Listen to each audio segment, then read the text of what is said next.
Hello, everyone, and welcome to another edition of Ian Saturday Night.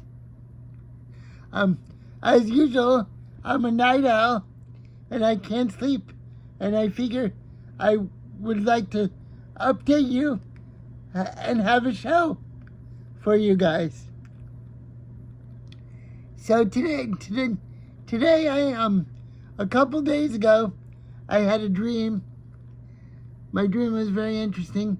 I had a dream that I saw Joaquin, my former fiance and girlfriend, with her mother, and she was surprised to see me, and I was surprised to see her. And then the dream flashed to her mother picking me up and taking me somewhere and asking me if I was hungry. I never met her mother, so it's completely out of my imagination, but it was an interesting dream to have. She asked me if I was hungry. I said a little bit, and I don't remember if she gave me something to eat, but that was a dream. My dream, probably psychologically, I feel guilt over not meeting her mother, even though it was circumstances beyond my control. We never met each other, and I probably have some guilt feelings over that, and also I probably feel like I want her to, my fiance's mother, to nurture me to some degree, because I see Joaquin's mother as a mysterious force of apprehension. So subconsciously, I want her to nurture me. Maybe subconsciously, I haven't had a lot of nightmares lately, which is good. Today I had a dream of study. I'm just reading a little. I'm preparing for my surrealism lecture, little by little. It's going to be a lecture on surrealism and pop art, advertising and movies, because it's my belief, and I think that I'm right, that surrealism, the parts of surrealism that are left, went to advertising and movies. So it's gonna, with a little research and a little luck, it'll be a good lecture. The lecture is in 3 parts. It'll cover fiction, painting, and film.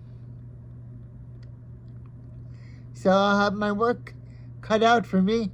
I don't know who will sign up for the lecture, but it'll be interesting. And it'll be at the Key West Studios, if anyone's interested. And I'm going to do my very best. So beyond that, I'm reading little by little. I'm still reading a little bit of existential crime fiction. That's my genre of choice when I read.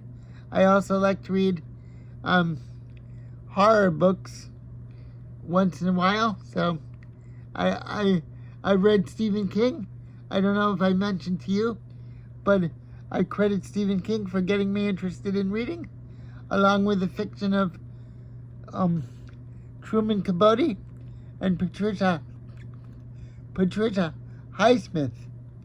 Edgar Allan Poe was also a big influence on me.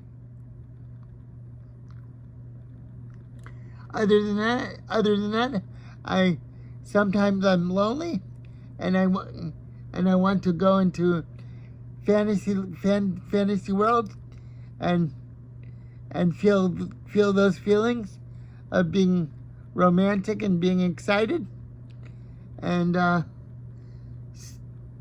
sometimes I use the power of I think about perfume and smelling perfume. And on that level, I get excited.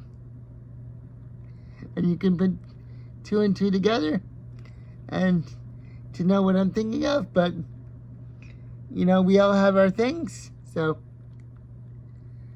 that's it. Every once in a while, I feel the push and pull of romance and being lonely, as I've been lonely for about 2 years now. But who's counting?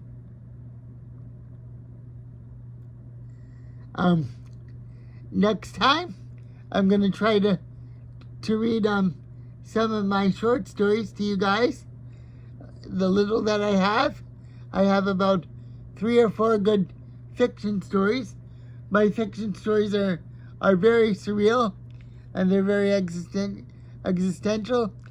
I credit Anais Nin for getting me to write, because I read her erotic literature and I was very taken by it. So I started from that angle and I made it into my own style. So I use some autobiography, but I also use my fiction.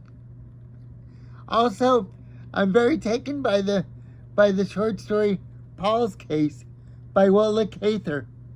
A very important story to me. Paul's Case by Willa Cather. And I wrote a story called Ian's Incident based on Paul's Case. So that was a very important story for me to read. Paul, very influential style to me, and a precursor in many ways to the talented Mr. Ripley, I think. And also maybe the picture of Dorian Gray in a weird way. So I'm gonna leave this short for this evening, but I'll see you next week. Thanks everybody, and thanks for tuning in to another edition of Ian Saturday Night on a Tuesday, or is it a Wednesday? I think it's Wednesday today, if I'm not mistaken. But I'll see you guys next week. Bye everybody.